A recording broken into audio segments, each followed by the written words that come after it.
I'm pretty sure that you know something about money. You know and understand the basics. You spend less than you earn. Track your cash flow. Build an emergency fund. Invest consistently. Don't finance stuff that loses value. And for a week, it feels like you've been handed a secret map. Then, life happens. A birthday you can't skip.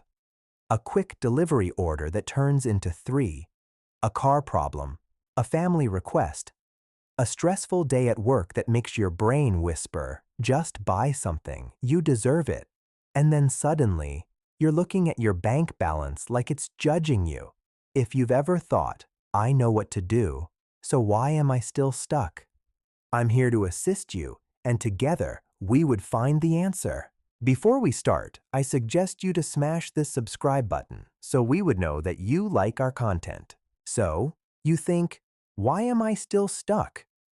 Well, it's because the uncomfortable truth is, most people don't stay broke because they didn't learn money. They stay broke because money knowledge doesn't automatically rewrite behavior. And behavior is rarely about math.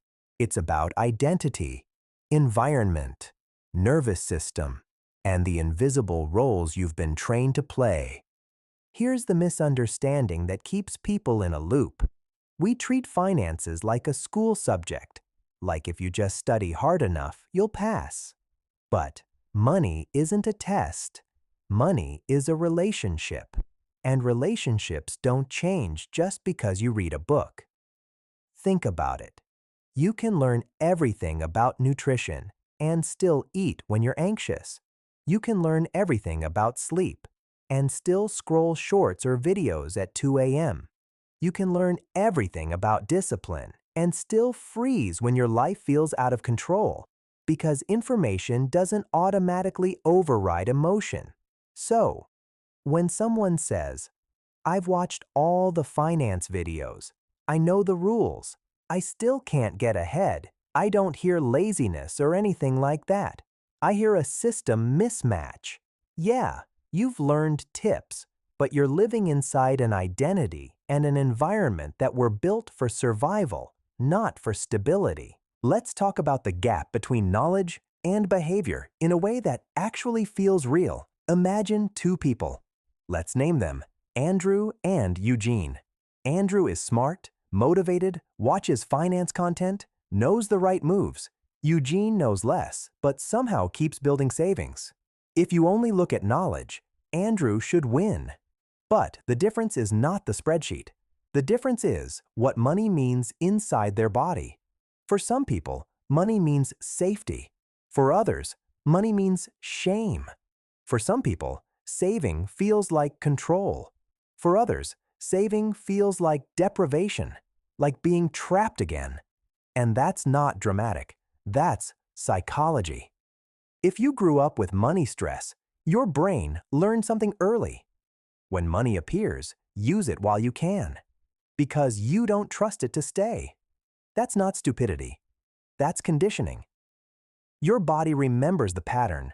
Relief comes and goes. So, it grabs relief when it's available. That's why payday feels like oxygen. And 2 weeks later, it feels like tight lungs. And no budgeting app fixes that by itself. Now, add environment. Most people love to pretend environment is just willpower. But it's not. If you're surrounded by constant pressure, social pressure, family pressure, lifestyle pressure, your brain is spending energy just to stay calm. And when your brain is tired, it defaults to the easiest comfort. And it's not because you're weak. It's because you're a human being, just like me. Let's say you make a plan. This month, I'll save $300. That's a clean plan. It's simple and reasonable. But then, your real environment shows up. Your coworker invites you out, and you feel like saying no makes you look cheap. Your family asks for help, and you're the reliable one. Your feed shows you people your age traveling, upgrading, living better, and suddenly your life feels behind. So, now saving isn't just saving. Saving is saying, I'm not joining. Or saving is saying, I'm choosing future me over present approval. That's identity level pressure. And identity is stronger than tips. Here's the part most finance content don't bother to talk about. A lot of people don't just spend money, they spend it to protect a version of themselves. They spend to stay likable, to stay normal, to stay generous, successful looking, and unjudged. Sometimes being broke isn't a numbers problem, it's a role you've been playing for years. Maybe you're the helper, the one who says yes. Maybe you're the one who deserves something because life has been heavy. Maybe you're the one who never had nice things, so buying feels like finally becoming someone. And if that's true, I would say that money management isn't just behavior change. It's identity change. And identity change is slow.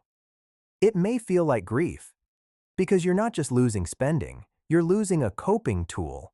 You're losing a way to calm yourself, a way to belong, or a way to feel successful in the moment. So, no wonder it doesn't stick just because you learned the concept of compound interest. Let's add one more layer, the math of margin. I know. Mentioning margin on this channel might be a bit annoying, especially after the first video. But I hope you understand that is very important. Most people aren't broke because they buy one stupid thing. They're broke because they live with no room. They built a life where the paycheck has a job the second it arrives. Rent, food, transport, debt payments, family support, just in case, costs. And then whatever is left is so small that it feels pointless to save anyway. So they stop. And when saving feels pointless, spending feels more rational. That's why people can earn more and still feel broke, because if your lifestyle expands to consume your income, your brain never experiences safety. It experiences speed. And with higher speed, the risk goes higher too. One surprise, and everything shakes. When you live with zero margin, your nervous system doesn't relax because it can't. It knows there's no cushion. So it chases relief wherever it can find it. And you may be wondering, Vincent, if knowledge isn't enough, then what actually changes things? Well, you may stop trying to be good with money and start building a money environment where being good is the default. That shift is everything. Because the goal isn't to become a perfect, disciplined person. The goal is to make the right choice easier than the wrong choice. It's not about motivation, it's about design. When your system is designed well, you don't need a heroic mindset every day. You need a few decisions that run automatically, even when you're tired. That's when money stops being a monthly crisis and becomes a quiet rhythm. So, what does that look like in real life? First, you build a buffer before you chase big goals, not because investing isn't important, but because safety is what makes consistency possible. Even a small emergency fund changes your brain, because now a surprise doesn't mean panic, it means inconvenience. And that emotional difference is what keeps you from blowing up your plan.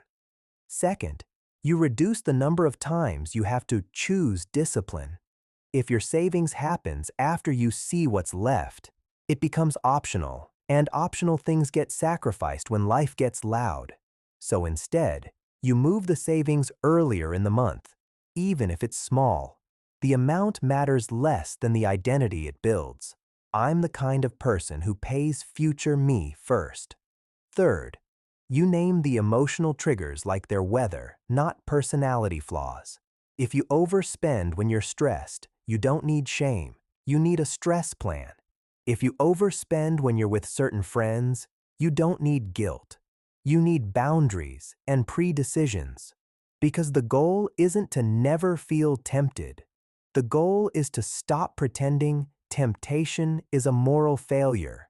It's just information. Fourth, you make peace with the fact that your progress won't look dramatic. If you've lived through money stress, your body doesn't trust stability right away. So you might save for 3 months and still feel anxious. That doesn't mean it's not working. It means your nervous system needs repetition to believe you. Safety is proved through consistency, not through one perfect month. And I want to end here because this is the part I wish more people heard. If you learned about money and you're still stuck, it doesn't mean you're broken. It means you tried to solve a human problem with only information. But you're not a spreadsheet. You're a person with patterns, pressure, history, emotions, and responsibilities. And the real upgrade isn't learning one more trick. It's building a system that protects you when you're not at your best. Slowly, gently, repeatedly. Progress beats perfection, and if your money journey feels messy, that doesn't disqualify you. That's just what building a new identity feels like, one calm decision at a time.